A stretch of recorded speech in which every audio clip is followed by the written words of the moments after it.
The night was quiet at the North Ridge Observatory. Most of the screens showed the same thing they always showed: dots of light, long lines of data, slow-moving graphs. The computers hummed, the air conditioner whispered, and the coffee machine in the corner made a tired, soft click as it kept the last pot warm. Dr. Alina Ward sat alone at her workstation. It was almost 2 a.m. and every normal person in the nearby town was asleep, but Alina was not normal. She loved the night sky more than sleep, more than food, sometimes more than people. To her, the stars were not just lights. They were stories, warnings, memories from long ago. She rubbed her eyes and took another sip of cold coffee. Last scan for today, she whispered to herself. Then you can rest. Her computer was running an automatic survey. It checked sections of the sky and compared them with old images. If something changed even a little bit, the system sent an alert. 99% of the time, it was nothing important: a passing asteroid, a small flare from a distant star, or just a software glitch. But that night, something different happened. A sudden, sharp beep cut through the silence. Beep, beep, beep. Alina frowned. The alert sound was not the normal one. This tone meant only one thing: extreme anomaly. She straightened in her chair and pulled the keyboard closer. On her main screen, a red window flashed. Unusual high-energy event detected. Source: Sector 19B priority. Critical, she said softly. That can't be right. She tapped a key and the screen changed to a live feed. It showed a star field, thousands of bright dots. At first it looked harmless, just another part of the sky. Then she saw it. One of the stars was not like the others. It was brighter, much brighter, and it was growing. In the first image from 10 minutes ago, it was a normal, steady point of light. In the next image, it had doubled in brightness. In the last image, it was a blazing white core with a halo around it like a miniature sun. Alina felt a cold wave move through her body. Run a check, she ordered the computer, her voice shaking a little. Confirm source distance. The system began to calculate. Lines of text scrolled down the screen. The observatory had access to star catalogs, distance maps, and years of stored data. It knew the usual behavior of almost every nearby star.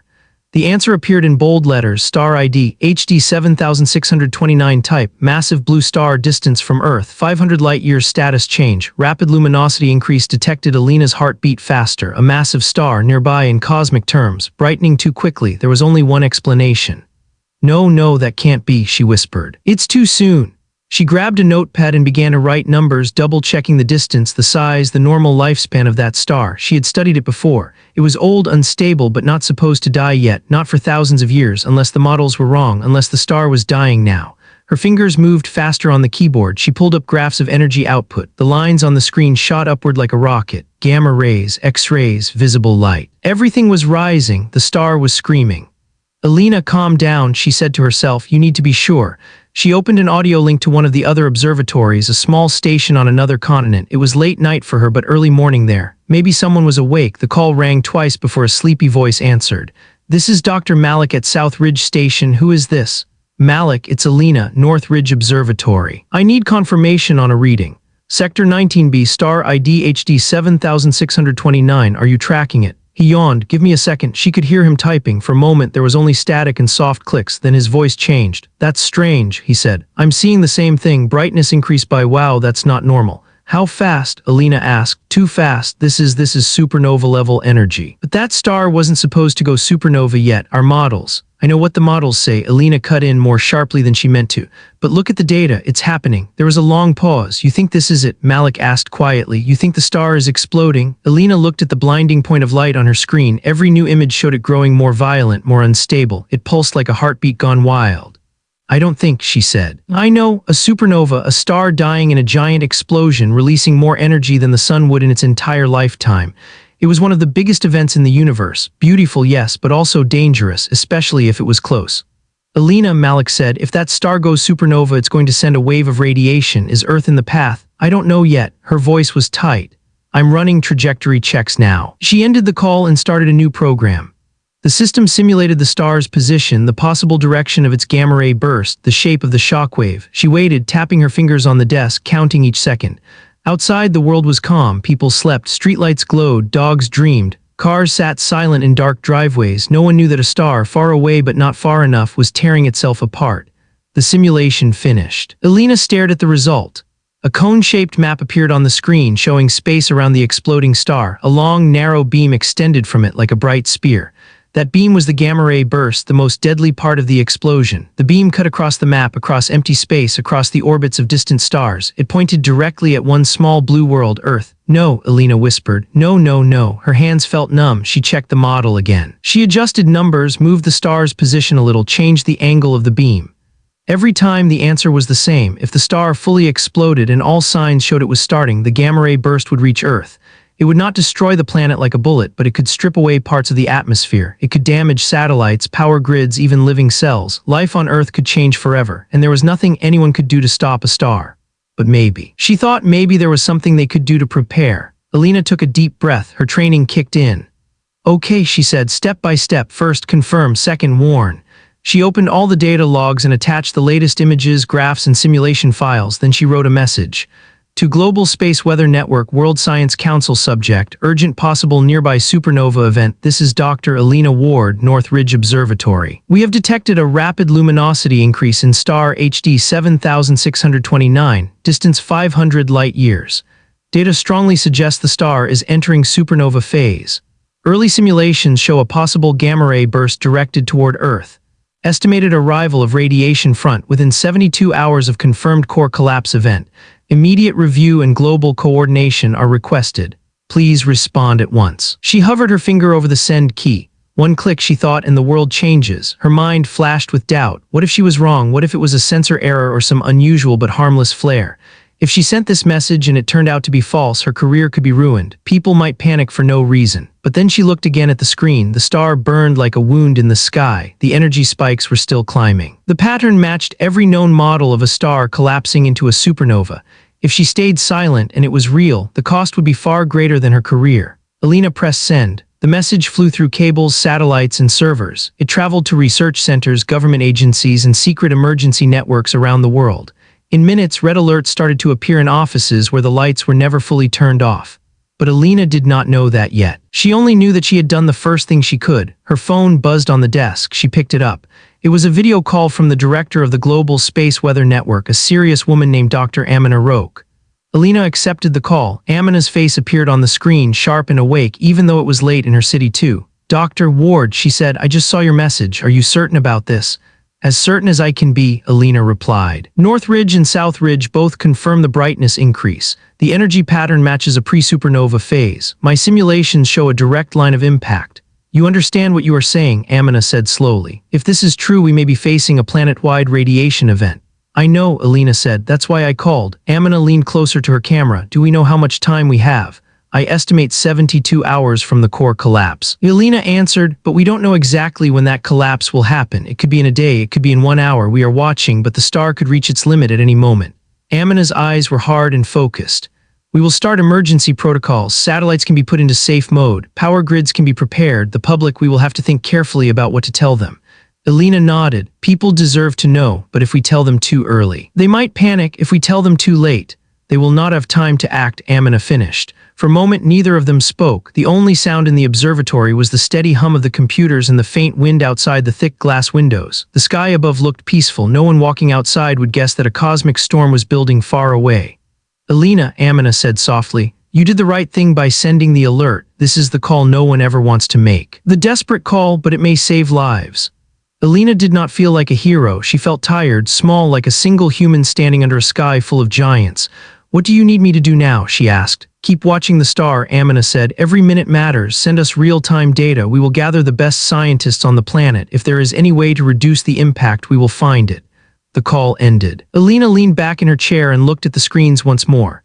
Images of the star filled her vision. In one it was a calm blue giant from a year ago. In the next it was brighter, then brighter still. The last images looked almost violent, ripples of energy, strange shadows, unstable light. Why now? She whispered. Why you? Why us? Of course there was no answer. Stars did not plan. They simply burned, lived, and died according to the laws of physics. Humans, on the other hand, could choose. They could choose to ignore the warning, or they could choose to act. Alina opened a new log file and began to record every change, every rise in energy, every tremor in the star's light. Her fingers moved with purpose now. The fear was still there, but it had a shape, it had a direction. Outside the observatory, the wind grew stronger. Clouds moved slowly over the town below. Streetlights flickered as they always did in the early morning hours. Most people slept, dreaming simple dreams. They did not know that far above them, beyond the calm sky, a star was breaking apart in a silent, terrible explosion. They did not know that a wave of invisible death was on its way, but one woman knew, and as she watched the numbers climb, Dr. Elena Ward made a promise to herself. "As long as I am awake," she said quietly, "Earth will not face this alone." Her eyes stayed on the bright point of light, the dying star that had forced her to make the desperate call. The call that had just set the whole world in motion. The first sign did not appear in a lab, it appeared in the sky. Early the next morning before sunrise, an old farmer named Jonah stepped out of his small house on the edge of a valley. He did what he always did, stretched his back, breathed in the cold air, and looked up at the stars for a moment before starting his day. But today something was wrong. The stars looked sharper, brighter, as if someone had turned up the contrast of the whole sky. The darkness between them was deeper, like thick ink. The air felt slightly heavy, almost like the air before a storm. Jonah frowned. He had no telescope, no training, no graphs. But he had lived under the night sky for 70 years. He knew its moods. Tonight it felt like the sky was watching. He stared at a strange glow near the horizon. It was faint, like the beginning of dawn, but the sun was not supposed to rise for another hour. "That's not right," he muttered. His dog Luna whined and pressed against his leg. She never did that. She usually ran out happily, sniffing the air, chasing shadows. "Easy girl," Jonah said, patting her head. "Just a weird sky, that's all." But Luna kept looking upward, ears flat, tail low. Far away in the North Ridge Observatory, Elena was still awake. Her eyes were dry and red. She had not left her desk since she sent the desperate call. The star had grown even brighter, too bright to look at directly through the instruments without filters. Around her, more screens had turned on as other stations connected. Small windows showed live feeds from different observatories around the world. Scientists were checking, double-checking, running their own models. Text messages flashed on her screen. "We confirm your readings." Energy output off the charts.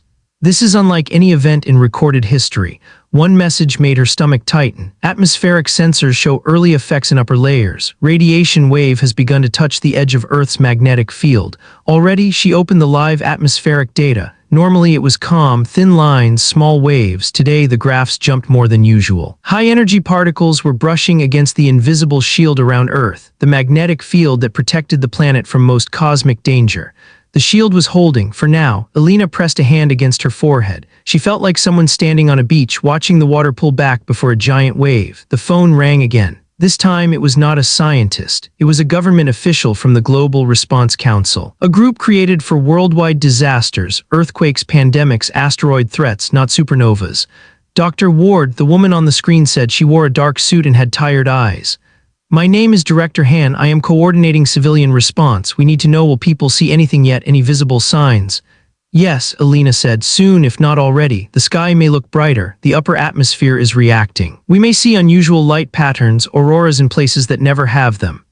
"Auroras," Han repeated, "like the northern lights." "Yes," Elena answered, "but not just in the north. They could appear over cities near the equator, deserts, even tropical islands. Beautiful, but also a warning." Han nodded slowly. "The public will notice. News cameras will catch it. We can't hide this."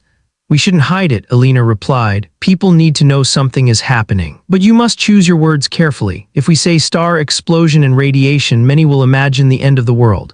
Han sighed. "Is it the end of the world?" Elena hesitated. "No," she said finally, "not if we prepare. The planet will not explode. But if too much radiation hits us unprotected, it could destroy satellites, disrupt power, damage electronics. It could affect health, increase cancers, harm life near the surface. We must protect our technology and our atmosphere." "How long do we have before the main wave?" Han asked. "We are still measuring," Elena said, "but I think this is only the beginning, the outer edge of the storm. The core of the wave is still coming. Maybe in a day, maybe less." "Understood." Han's face grew even more serious. "We'll start controlled announcements. No panic, but clear warnings. Stay ready, Dr. Ward. We will need more data soon." The call ended. Elena leaned back and finally stood up. Her legs felt stiff. She walked to the small window at the side of the observatory and looked out. She gasped. The sky over North Ridge glowed with a soft, ghostly light. It was not the sun. It was more like a huge, pale curtain stretching across the heavens. Faint waves of color, green, blue, and purple, moved slowly like the surface of a quiet sea. "Auroras," she whispered. "Already. Usually. This region was too far south for such lights. People here saw them maybe once in a lifetime during big solar storms. But this was no solar storm." She hurried back to her desk and turned on a news channel. The images were the same everywhere. In a desert city, people were standing on rooftops, pointing their phones at the sky, recording streaks of green light dancing above the sand. In a busy Asian city, crowds stopped in the streets, heads tilted upward. Faces filled with a mix of fear and wonder. In a tropical island village, children laughed and clapped, thinking it was some kind of sky festival. Reporters spoke quickly, never seen anything like this. Lights in the sky from Brazil to India. Scientists say it might be connected to a distant star. The words distant star made Alina's stomach twist. Distant was true in one way, but in cosmic danger, this star was close enough. She changed the channel. On another network, a serious-looking man sat at a table with the title, Special Report: Strange Lights in the Sky. Some people fear this is the end of the world, he said. Others say it is a sign from heaven. We have with us a scientist to explain. Alina recognized the scientist. It was Dr. Malik from South Ridge, her friend from the night before. He looked tired but calm. This is not the end of the world, Malik said clearly, but it is serious. A nearby star is dying, a supernova event. The energy from that explosion is reaching Earth's atmosphere. What we see as beautiful lights is really high-energy particles colliding with our air. So are we in danger? The host asked. Yes, Malik said, not sugarcoating it, but we are not helpless. Our planet has a strong magnetic field that blocks much of the radiation. Our job now is to protect our systems, satellites, power grids, electronics, and make sure our atmosphere stays stable. Alina felt a small wave of pride. Malik was telling the truth without causing chaos. Still, she could see the fear in the eyes of the viewers behind the camera. People did not like the idea of the sky attacking them. Her computer chimed. New data from satellite sensors poured in. Some satellites were already entering safe mode, turning their most sensitive parts away from the incoming wave to avoid damage. Others had shut down non-essential functions. Even so, glitches were beginning. One weather satellite briefly went dark. A communication satellite sent wrong signals for a few seconds. Airplanes flying at high altitudes were rerouted to lower paths to avoid stronger radiation zones. In one control tower, a young air traffic controller stared at his screen as it flickered. "Come on, stay with me," he muttered, tapping the side of the monitor. The screen steadied. But the message from his supervisor remained in red. Possible space radiation storm, expect GPS errors across the world. Small things went wrong. A phone navigation app placed a driver 2 streets away from his real location. A live sports broadcast lost signal for a few seconds, then came back with a slightly lower quality. A ship's automated compass spun slowly, confused before resetting. People noticed. Some laughed it off as weird tech issues. Others felt a cold worry they did not fully understand. Back at the observatory, Alina received a new alert. This one came from a deep space probe stationed far beyond the moon. The probe had sensors pointed at incoming cosmic rays. Now those sensors were screaming. Radiation levels 400% above normal, rising fast. Alina opened the graph. The line had jumped up like a cliff. "This is just the outer wave," she whispered. "The main blast hasn't even arrived." Her mind raced. If these early particles were already this strong, the main gamma-ray burst would be far worse. It would slam into Earth's magnetic shield like a hammer. Could the shield hold? The question hung in her mind like a dark cloud. She called Amina Roque again. "Amina," she said as soon as the other woman appeared on screen.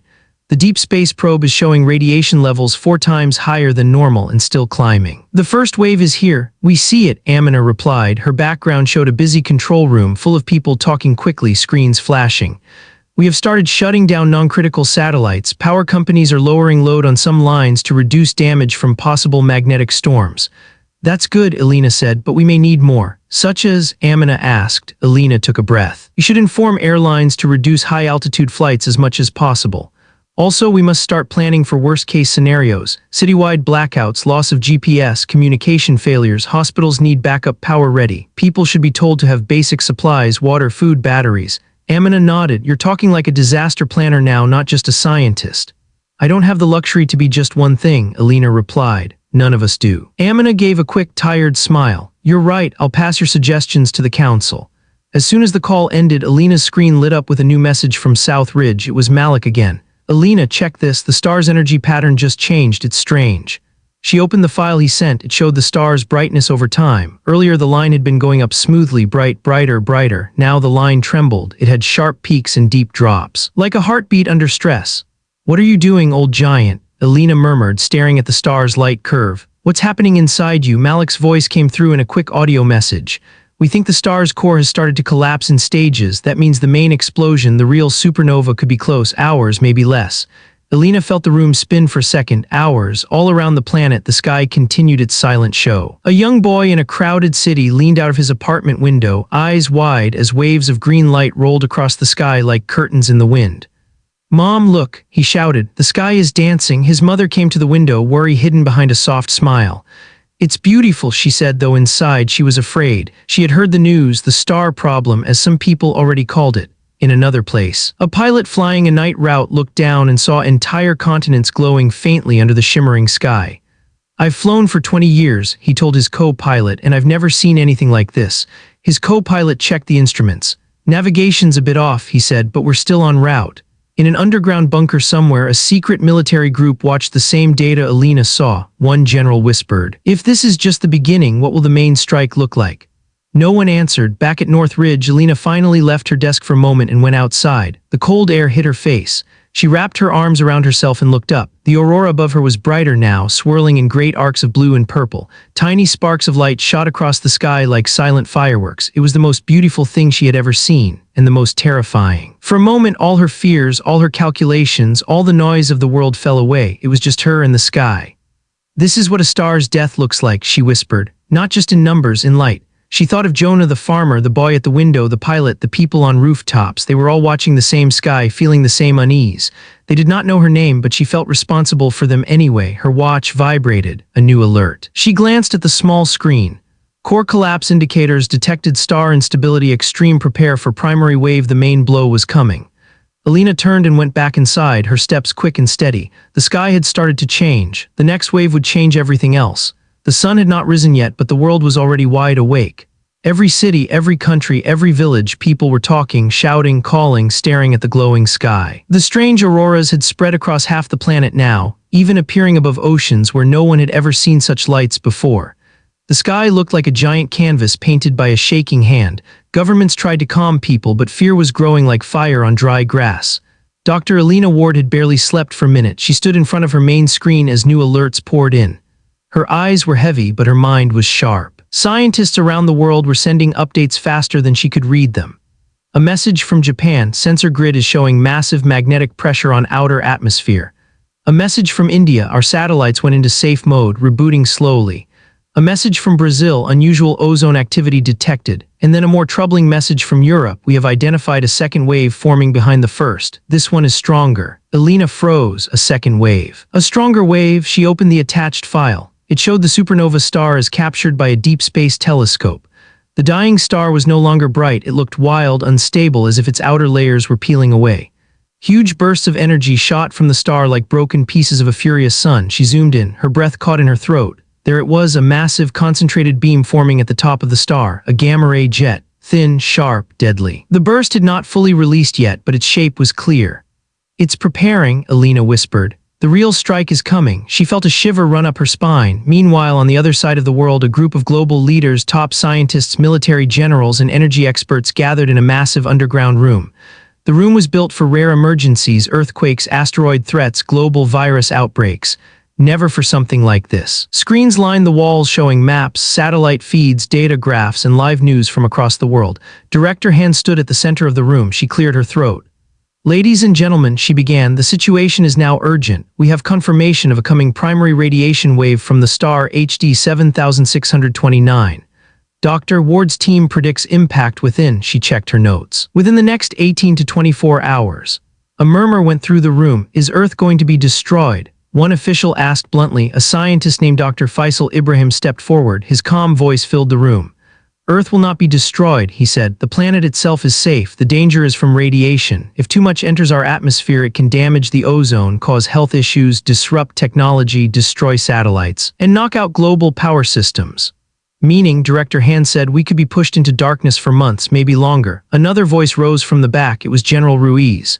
"Then we need a defense plan," he said. "Something fast, something effective, something global." Han nodded. "Exactly, we need a planet-wide solution."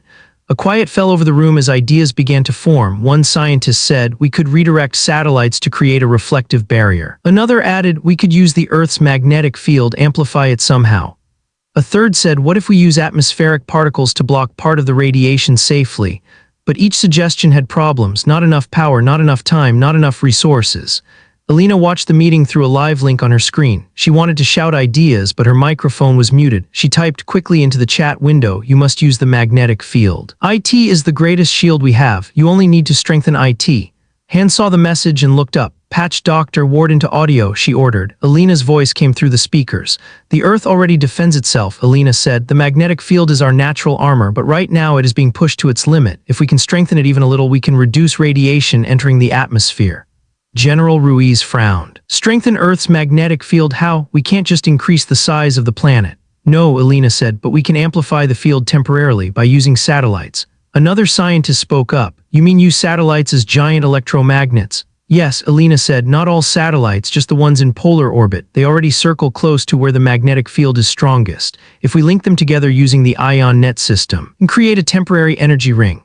People whispered around the room. General Ruiz looked almost impressed. A magnetic shield around Earth. Elena nodded. It won't block everything, but it can block enough. Director Han leaned forward. How long would the shield last? Only a few hours, Elena said honestly, but that may be all we need, long enough for the worst of the radiation wave to pass. Han looked around the room.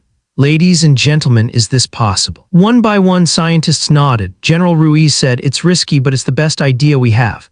Han took a deep breath. Then we do it. The world reacted in minutes. A global announcement was made. A new emergency directive spread through news networks. Governments are preparing Earth's magnetic defense. Citizens are advised to stay inside during peak radiation. Flights will be grounded. Satellites will enter shield mode. People all over the world stopped what they were doing to listen. The streets began to empty. Stores closed early. Schools sent students home. Everyone watched the glowing sky with fear and wonder. A young girl in Mexico held her mother's hand tightly. Mom, will the sky fall? Her mother shook her head. No, sweetheart, the sky is angry, but Earth is strong. In Germany, two elderly men sat on a bench watching the lights ripple. It's beautiful, one said. It's dangerous. The other replied. In Africa, a shepherd looked up from the fields. His animals were restless, pacing in circles, sensing danger humans could not. In Japan, monks prayed outside their temple, chanting for peace. Humanity had never felt so small, yet so united. At North Ridge, Elena worked faster than ever. Her fingers flew over the keyboard as she monitored the satellite connections. The ion net system was originally built for global climate studies. Never for something like this. One by one, satellites responded. Link established, orbital synchronization complete, energy channel open, magnetic coupling initiated. It was like building a giant invisible net around Earth. Her computer vibrated suddenly. A message came from Malik. Elena, check the star. Something huge just happened. She opened the telescope feed. Her heart almost stopped. The star was collapsing. Its center was shrinking. Its outer layers were shaking violently. Light flickered around it like lightning trapped in a cage. Then a long, bright line shot from the top of the star. The gamma ray burst. The main wave. It was beautiful. It was deadly. And it was coming straight toward Earth. Elena called Amina Roque immediately. Amina, activate the shield. The main burst has started. Amina's face hardened. Activating now. From hundreds of kilometers above Earth, satellites began releasing controlled energy blasts. They formed a ring around the poles like a glowing halo. The magnetic field of Earth pulsed, expanded slightly, and shimmered with new power. In the northern hemisphere, the auroras exploded in color. People watching gasped. The sky looked like a waterfall of rainbow fire, but beneath the beauty was a battle. Invisible radiation slammed into the magnetic shield. The shield bent, stretched, pushed back. Monitors in Elena's lab flashed. Impact detected, magnetic pressure critical, shield holding 73%, shield holding 68%, shield holding 61%. The numbers kept dropping. Come on, she whispered. Hold, just hold. The main wave struck the outer atmosphere. A violent surge of particles hit the shield like a storm hitting a wall. The air shook, satellites vibrated. The lights in the observatory flickered. In some cities, people felt the ground tremble slightly like a faraway thunder. Elena watched the readings. 55%, 49%, 42%, 39%, 34%. Her heart pounded. If the shield broke, the world would feel the full force of the supernova. Amina's voice came through, breathless. Elena, the ring is failing. We need more power. There is no more power, Elena shouted, but then she froze. There was one more source, the Earth itself. Wait, she said, we can pull power from the planetary induction lines. You mean drain the power grids? Amina asked. Yes, Elena said, just for a moment, use Earth's electrical systems to boost the magnetic field. Amina hesitated. We could black out entire countries. If we don't, there won't be a world left to worry about blackouts. Amina nodded sharply. I'm doing it. Across the Earth, power plants shifted, electric grids hummed, lights dimmed. Cities flickered in darkness, but the magnetic shield grew stronger. The numbers rose 38%, 44%, 53%, 61%, 70%. The whole world watched the sky. Then boom, a beam of gamma radiation struck the shield with full force. The auroras went white for a moment as if the sky had turned into burning snow. Elena held her breath. The screens turned bright, data surged. For 30 long seconds, no one spoke. Then the readings slowly stabilized. The shield held, the wave passed, the danger eased. Elena collapsed into her chair, tears in her eyes. They had done it. Humanity had survived the first blast. But as the screens returned to normal, a new alert appeared. Malik sent another message. Elena, we have a problem. Another burst is forming, much stronger. She stared at the message, her relief faded. The battle was not over, it had only begun. The world thought the danger had passed. People came out of their homes slowly, confused and scared as the last of the blinding white auroras faded. Children cried, adults looked at the sky with tired eyes. In hospitals, in airports, in schools, people held each other, waiting for instructions, waiting for hope. But in the North Ridge Observatory, Dr. Elena Ward did not feel relief. She knew the truth. That blast was only the beginning. She stared at Malik's message again. Another burst is forming. Much stronger, her heart hammered in her chest. The star was not just dying, it was breaking apart in layers, unleashing wave after wave.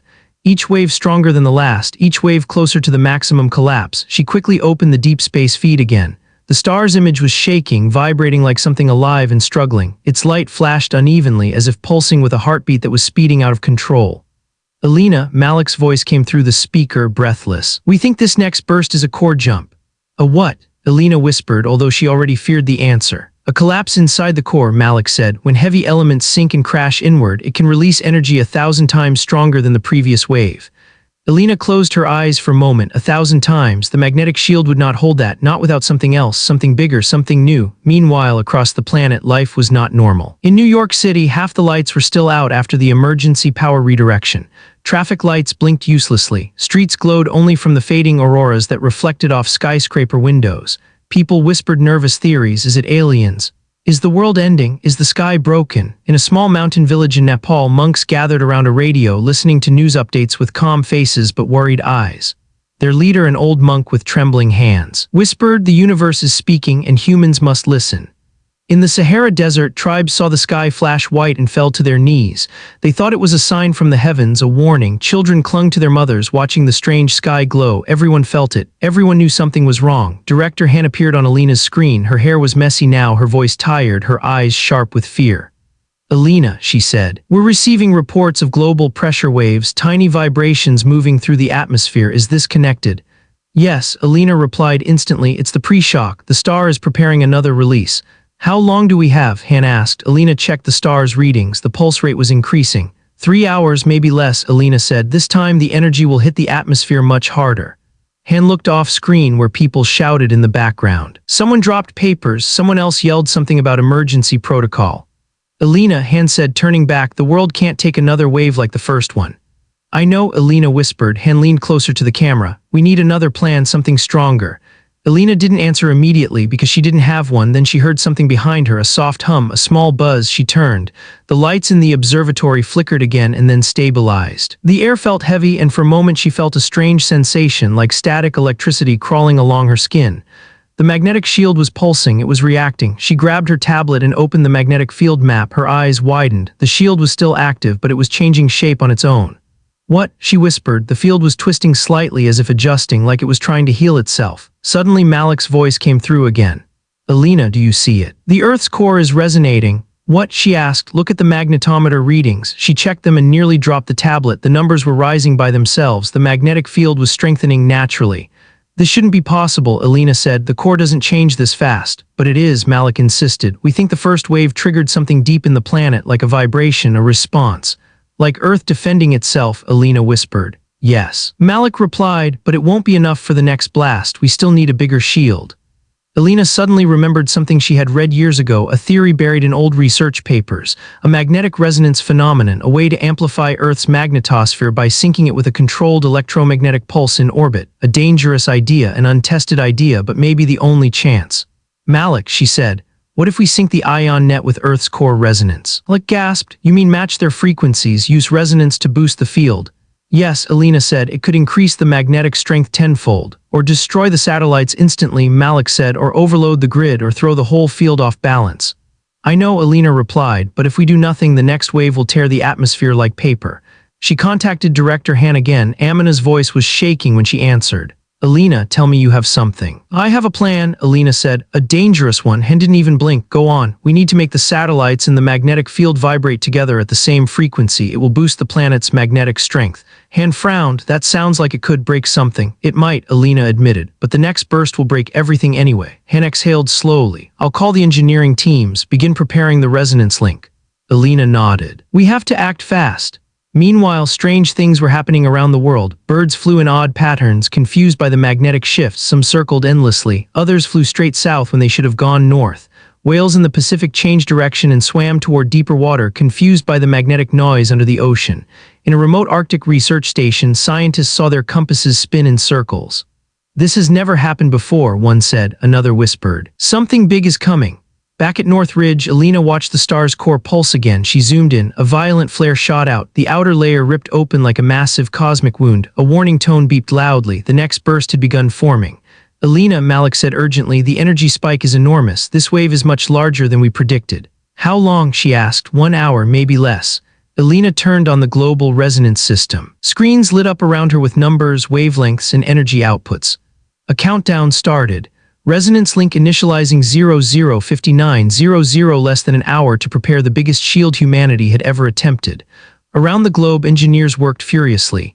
In a satellite control room in California, a young operator named Ava shouted, "ION-net satellites 3, 4, and 7 are online." In India, an emergency team adjusted the grid to handle the surge. In France, scientists programmed the resonance alignment. In Japan, technicians coordinated timing to the exact millisecond. All nations united under one goal: protect Earth. People felt the tension everywhere. A father in Brazil held his son's hand as they watched the sky. A nurse in Italy whispered a prayer. A pilot grounded in Australia stared upward, silently wishing luck to the world. A homeless man in Canada shared a blanket with a stranger, saying, "Tonight we all need each other." Humanity was afraid but united. The countdown continued. 00:41:00:33:00:00:22:00:00:15:00. The star pulsed again on Alina's screen. Then a flash, the brightest flash she had ever seen. "Alina," Malik screamed through the speaker. "The burst is releasing early. We don't have an hour, we have minutes." Alina's heart leaped into her throat. She shouted into the microphone, "Activate the resonance shield now."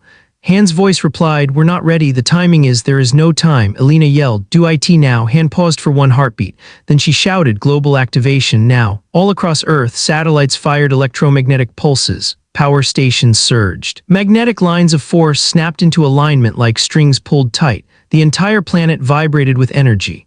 The sky lit up with blinding light. A new immense shield formed around Earth, a shimmering dome of magnetic power. It was beautiful, it was terrifying, and just in time, because at that exact second, the supernova's second wave slammed into Earth's shield like a cosmic hammer. The world shook, the sky exploded in color, lights flickered, buildings trembled. Oceans rippled, animals cried, children screamed. Adults held onto anything they could, and the shield held barely. Alina stared at the screen, whispering, "Just hold just a little longer." The wave kept coming, the shield kept shaking, electric arcs danced across the skies, some satellites burned out instantly, others held on by a thread, then slowly the radiation wave weakened, it faded, it passed, and Earth survived again. Alina collapsed into her chair, shaking. But before she could breathe, a final message flashed on her screen from Malik. "Alina, the star's core is collapsing completely, the final burst is coming, and it will be much worse."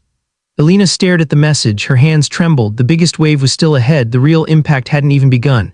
The world had barely survived the second burst. Cities were damaged, power grids were unstable, half the satellites were offline, hospitals relied on backup generators. Airplanes stayed grounded. People huddled inside houses, listening to emergency broadcasts on crackling radios. But even in this silence, a deeper fear moved through the air like cold wind, because the star was not done, it was only preparing. Dr. Alina Ward stared at the last message on her screen. The final burst is coming, much worse.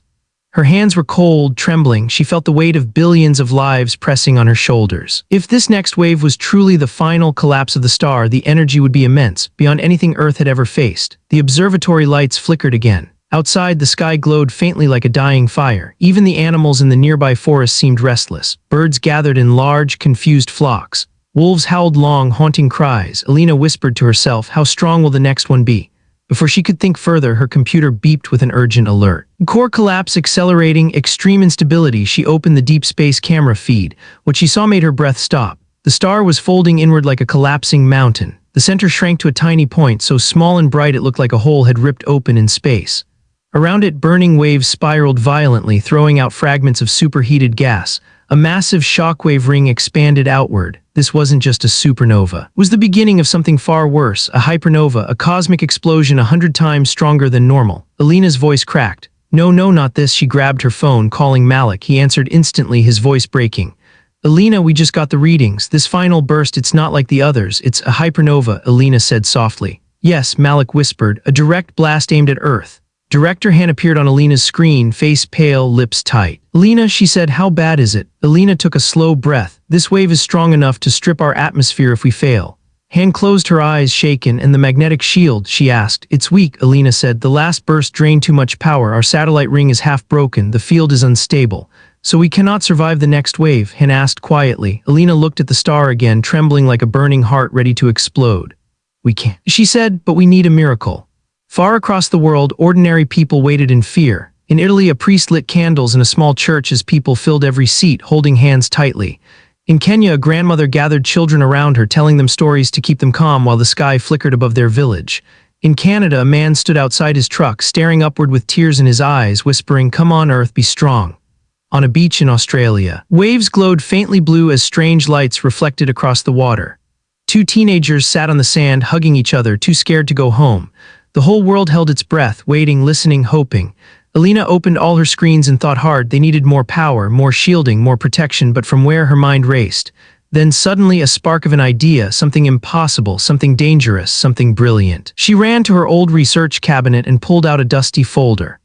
Inside was a paper she wrote 10 years ago during her PhD, a theory, a wild one. Back then no one listened, but now maybe it could save Earth. The title on the folder read, "Harnessing Polar Storms to Amplify Planetary Magnetic Fields." Her hands shook as she flipped through the pages. The idea was simple but crazy: use Earth's own atmosphere as a giant energy conductor. If they could send a global atmospheric pulse, drawing power from natural storms around the world, they could boost the magnetic field far more than satellites alone. Alina quickly called Director Han. "Amina," she said urgently, "I have one last idea." Han sounded exhausted. "Alina, we're running out of time." "I know," Alina said. "Listen carefully. We can use Earth itself to defend Earth." Han blinked. "Explain." "There are storms all over the planet right now," Alina said. "Thunderstorms, cyclones, monsoon storms, blizzards. They carry natural electrical power, massive amounts of it." "Yes," Han asked slowly. "We can link that energy through the atmosphere," Alina said, "and channel it into the magnetic field." Han stared at her. "That would require global atmospheric synchronization." "Alina, is that even possible?" "It is," Alina whispered. "If we use the ionosphere as a conductor, if we time it perfectly." Han hesitated. "And if we fail?" Alina's voice softened. "If we fail, the radiation will hit us unprotected. There won't be a second chance." Han took a long, slow breath. Then she said 3 words, "Prepare the system." Around the world, emergency teams scrambled again. Scientists coordinated with meteorologists, pilots, energy experts, and atmospheric physicists. Satellites still online redirected their remaining power. Radio towers across continents synchronized their transmitters. Huge storms formed natural electrical networks, lightning flashing across the globe in dozens of locations. The ionosphere began to vibrate with energy. A global atmospheric pulse was forming. Alina watched the readings. Ionosphere charge 40%, disturbance level high, magnetic coupling 23%. She spoke into the microphone. "Keep going, don't stop." Outside, the wind picked up, clouds churned like angry waves. Static electricity buzzed faintly in the air, even animals sensed it. Dogs barked at the sky, cats hid under beds, cattle huddled together. Flocks of birds circled madly overhead. Natural energy surged everywhere. Then a massive alarm sounded. Malik's voice shouted through the speaker. "Alina, the star is collapsing now. The final burst is releasing." Her screens flashed red. "Hypernova burst detected." "Ida, 9 minutes." Alina's pulse quickened. 9 minutes to save the world. 9 minutes. She yelled to global teams. "Increase atmospheric charge now." Around the globe, lightning storms roared. Thunder rolled across continents. The ionosphere lit up with shimmering electric patterns. "Ionosphere charge 67%, magnetic coupling 58% faster," Alina shouted. "Push it to maximum." People everywhere felt it. In New Orleans, a fisherman looked up as a lightning bolt hit the ocean with a sound like a cannon. In Japan, skyscrapers hummed faintly as static crawled across their windows. In Brazil, a soccer stadium lit up with blue sparks along the metal rails. In Russia, auroras warped into massive spirals of green and violet. The whole atmosphere was charging like a gigantic battery. Alina watched the numbers rise. Ionosphere charge 91%, magnetic coupling 88%. "Almost," she whispered. "Almost." Then Russia's Siberian grid sent a surge into the system. Then the American West Coast added its power. Then India's power stations joined. Then Europe contributed the last needed surge. The numbers spiked. Ionosphere charge 100%, magnetic coupling 100%. A massive global pulse formed in the atmosphere, a shimmering wave of energy that wrapped around Earth like a bright halo. Alina's system beeped. "Global shield ready." Just in time, because at that exact moment the hypernova's final wave hit Earth. It struck like a cosmic bomb, the atmosphere shook violently. Electromagnetic pressure crashed into the shield. Auroras exploded, wrapping the entire planet in sheets of blue-white fire. Skyscraper windows rattled, oceans roared, mountains vibrated, roads cracked, lightning shot upward into space. People screamed, prayed, cried, but the shield held barely. Alina gripped her desk as the building shook. She felt a painful pressure in her chest, like the air itself was being squeezed. Her ears rang, her vision blurred, but she never looked away from the data. 100%, 99%, 98%, 95%, 90%, 83%, 78%, 64%. The shield was falling. "Come on," she whispered. "Come on, Earth." The wave kept hammering the planet. The shield kept shaking. Lightning danced across the sky. The Earth groaned. The atmosphere glowed like plasma, but the numbers kept falling. 58%, 47%, 33%, 21%. "Hold, just hold," she cried. The wave began to weaken, slowly, painfully, but it weakened. 18%, 13%, 9%, 5%. Finally, the wave passed, and Earth was still standing. Alina collapsed to her knees, tears running down her face. They had survived the hypernova, but as she stared at her screens, one last message appeared from Malik. "Alina, something else is happening to the star. It's not over." She stared at the message, heart pounding. What could possibly be worse? And then she saw it. The core wasn't just collapsing, it was changing, forming something else, something dark, something dense, something deadly. The world had survived what should have been impossible. A hypernova burst. A cosmic explosion strong enough to strip atmospheres, tear planets apart, and erase life across space. Earth should have died. But it didn't. People cried with relief. Families hugged. Politicians promised safety. News channels played stories of survival and hope, for one moment just when humanity believed the danger was over. But far above, in the darkness of space, the true threat was only just beginning.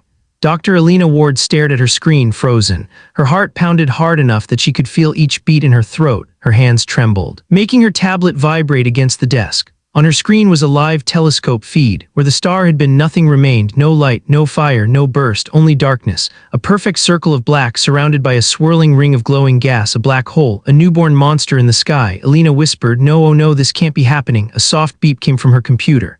Another message from Malik. "Alina, this black hole is unstable. It's spinning fast." "Too fast?" She typed back with shaking fingers. "What does that mean?" Malik replied instantly, "Its spin is powerful enough to warp space, strong enough to pull objects, radiation, even entire waves of energy behind it. We think it might drag the hypernova debris along, and that debris is coming toward us."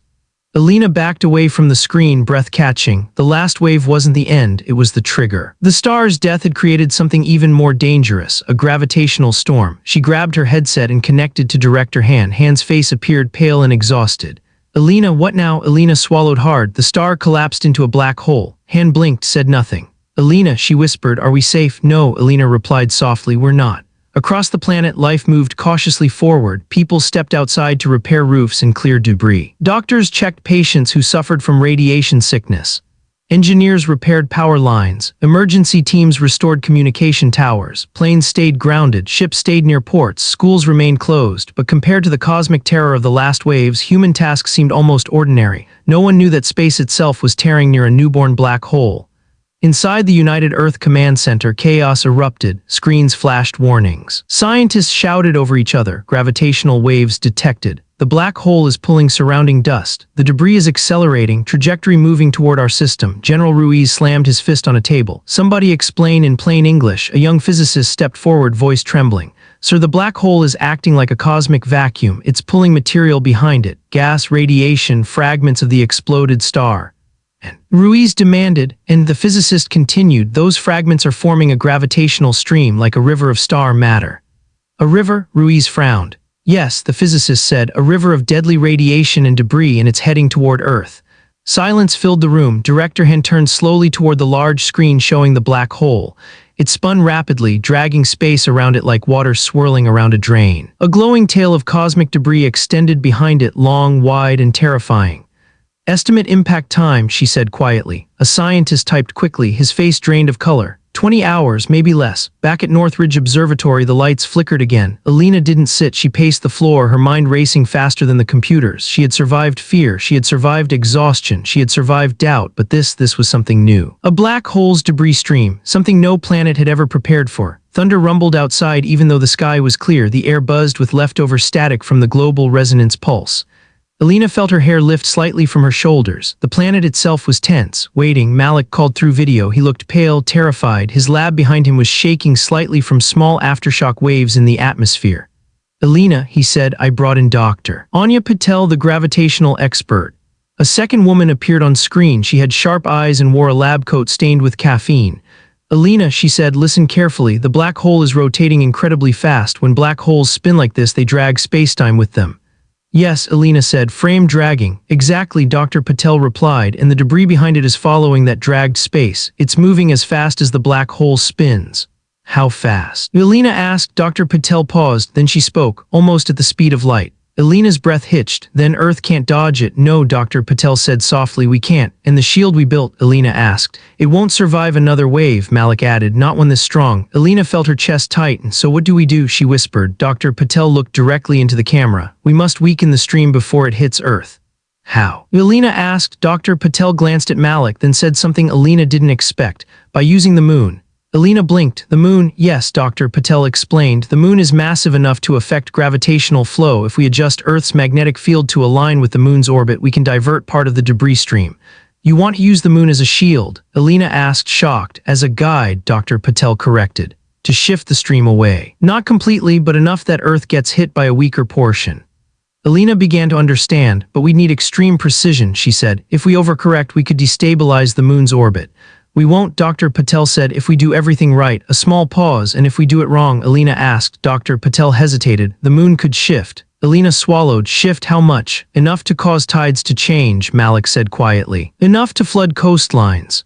Alina closed her eyes, a choice with no perfect answer. Save Earth from deadly cosmic destruction or risk damaging the moon. She whispered, we don't have time to debate, we have to act. Director Han appeared on screen again, alarms flashing behind her. Alina, we need an option. Alina exhaled slowly.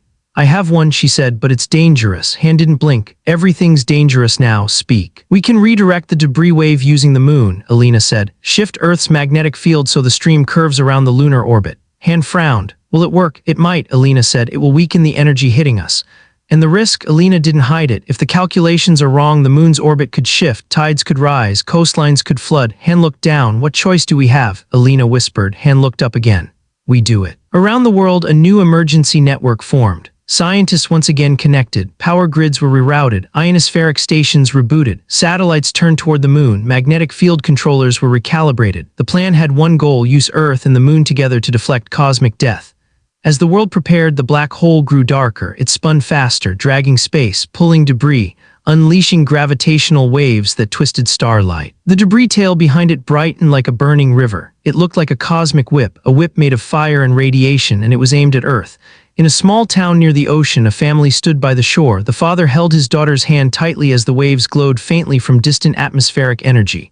Daddy, the girl whispered, will the sky break? He swallowed. No, sweetheart. Will the moon fall? She asked softly. No, he whispered. I hope not. He looked at the glowing horizon and prayed silently. Back at the observatory, the room shook as gravitational waves reached Earth. Screens flickered. The sky outside rippled like a distorted mirror. The countdown began. Debris stream impact Ida. 3 hours. Alina tightened her grip on her desk. Let's finish this, she whispered, but as she reached for the controls, her screen flashed red, a new alert, something unexpected, something terrifying. Second black hole detected. Alina's breath froze. What? Malik's voice cracked through the speaker. Alina, the star didn't form one black hole. His voice shook. It formed two. Alina stared at the message, trembling. 2 black holes, 2 gravitational monsters, and 2 debris streams heading toward Earth. The real battle hadn't even begun. For a long moment, Dr. Alina Ward could not breathe. Her eyes stayed locked on the warning flashing across the screen. Second black hole detected distance. 500 light-years trajectory, aligning with Earth's path. Her pulse hammered in her ears. Her hands went cold. The air around her felt heavier, like the room itself was shrinking. 2 black holes, as if the universe had decided one cosmic monster was not enough. Behind her, wind rattled the observatory windows. A low rumble echoed in the distance, a leftover tremor from the gravitational waves. Malik's voice crackled through the speakers, cracking with fear. Alina, are you seeing this? The supernova split before collapse. It created 2 cores instead of one. Alina shook her head slowly. But that's impossible. A star shouldn't. I know, Malik cut in. But it did. We have 2 black holes now, one spinning faster, throwing debris behind it, the other collapsing inward quietly. Alina stared at the second black hole reading. Quiet, calm, almost invisible, a silent killer.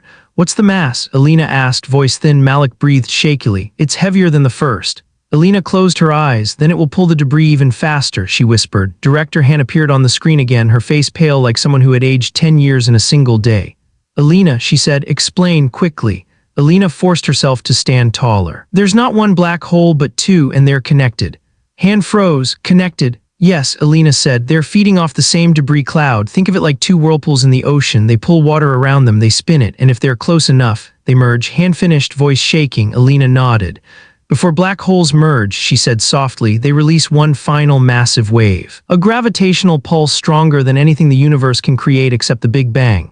Han's voice trembled, and if that pulse reaches Earth, Alina didn't sugarcoat it, it could crack the atmosphere, it could deform space around Earth, it could tear satellites apart, it could shift the orbit. Han whispered, shift Earth's orbit. Yes, Alina said, and if Earth's orbit shifts even slightly, seasons change, temperatures change, oceans rise, life changes forever. Han gripped the table behind her. Then we need a plan. Alina didn't hesitate. We divert them, she said, both of them. Han blinked. How do you divert two black holes? By using the moon, Alina answered, and Earth. Across the planet, fear spread like a shadow. Rain fell in strange patterns in Europe, sudden bursts, then silence. In China, millions watched the news as scientists tried to explain gravitational waves in simple words. In South Africa, a young boy sat by a fire holding a radio, listening to static-filled updates. In Chile, astronomers stared at the sky, whispering prayers in 3 languages. In India, monks stood on temple roofs watching strange lights ripple across the atmosphere like ghostly fabric. Every human being felt the danger. Every human soul felt the weight of the universe pressing down, but humanity had not given up yet, not while Alina was still fighting. She reopened the magnetic field simulation, its lines twisted like tangled ropes. The moon's orbit was steady, calm, a pale white rock circling Earth as it always had. But if Alina could align Earth's magnetic resonance with the moon's natural pull, the gravitational stream might follow the curve and miss Earth. A high-risk slingshot, a cosmic trick shot. Malik said it best, we are trying to dodge a cosmic bullet with a planet and a moon. Alina whispered, we can do this. Dr. Anya Patel appeared beside Malik on the video screen.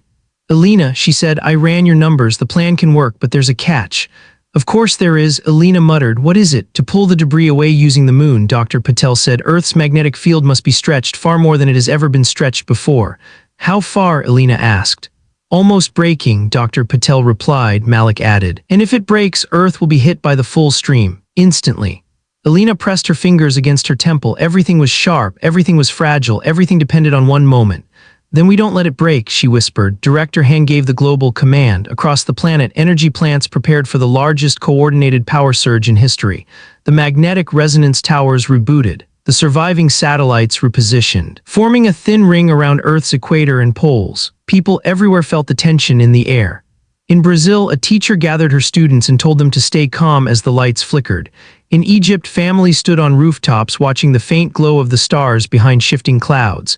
In Canada, a scientist hugged his grandson tightly, whispering, you'll see another sunrise, I promise. In Australia, surfers sat on the beach watching the ocean glow faintly as Earth's magnetic lines vibrated. The world waited together. Inside the observatory, Alina started the final sequence. Lines of code streamed down her screen, her hands hovered over the controls. She whispered, please work, she pressed initiate. A deep hum filled the air, the floor vibrated, the screens flickered. Earth's magnetic field began stretching slowly, carefully toward the moon's orbit. Malik's voice came through. Its magnetic extension at 12%, 20%, 35%, Dr. Patel added, watch the tension levels, too much and it snaps. Alina asked, where are the black holes now? Malik replied, the smaller one is dragging the debris, the larger one is stabilizing, forming a spiral. They're starting to move toward each other. In the debris stream, Alina asked. Following them, Malik said, coming fast. At that moment, gravity itself changed. People around the world felt a strange pressure in their ears. Small objects vibrated on tables, water in glasses rippled, dogs barked, cats hid, birds flew in chaotic circles. A faint tremor shook Earth, not from earthquakes but from space. Director Han shouted from her command center, gravitational wave detected, impact in 80 minutes. Alina turned to her main screen. The black holes were moving closer. Their shadows twisted space. Stars behind them bent like reflections in water. The debris stream glowed bright, a burning cosmic river aimed at Earth. Alina whispered, not today, Malik yelled into the mic. Alina, the magnetic field is reaching breaking point, 72%, 79%. Dr. Patel warned, if it hits 90%, it snaps apart like broken glass. Alina took a deep breath. "Prepare for final extension," she said. Han's voice came through, trembling. "Are you sure?" "Yes," Elena whispered. "Earth must bend but not break." She activated the final extension. The entire planet felt it. Thunder boomed across continents. Birds fell silent. The air buzzed. Clouds twisted in spirals. Ocean waves stood taller. It was like Earth held its breath. Magnetic lines stretched toward the moon like glowing ropes. The moon's gravity tugged gently in response. Elena stared at the readings. Magnetic stretch, 82% moon alignment, 97% debris arc, 63% diverted. Come on, Malik screamed. The black holes are merging. Elena looked. The smaller one spun faster, pulled toward the larger one. The debris stream curved behind them. Space twisted violently. Shadows collapsed inward. The universe trembled. Then a shockwave erupted. A gravitational explosion. A ripple powerful enough to break planets. It surged outward straight toward Earth. "Elena," Malik shouted. "Impact in 20 seconds. Han yelled, "Is the field ready?" Elena whispered to herself, "Hold the line, just hold the line." The shockwave slammed into the stretched magnetic field. The entire world shook. Cities flickered. Oceans roared. Mountains vibrated. The sky turned white. Lightning exploded globally. Elena was thrown to her knees as screens broke. Sparks flew. Alarms screamed. But through the chaos, she heard something. A low hum, a strong hum like a heartbeat. Elena looked at the readings through cracked glass. The magnetic field held barely. Malik screamed with joy. IT worked. The moon shifted the stream. Dr. Patel shouted. "We deflected most of it. Earth is only getting 9% of the debris." Director Han collapsed into her chair, crying, We did it. Earth is alive." But then Elena noticed something. Her monitor showed one last alert. A very terrible alert. Lunar orbit shift detected. Tidal impact. Incoming earthquake risk. Extreme coastal risk. Critical. She froze. The moon had moved, and now Earth would pay the price. The final chapter was not over. It was only beginning. A black hole.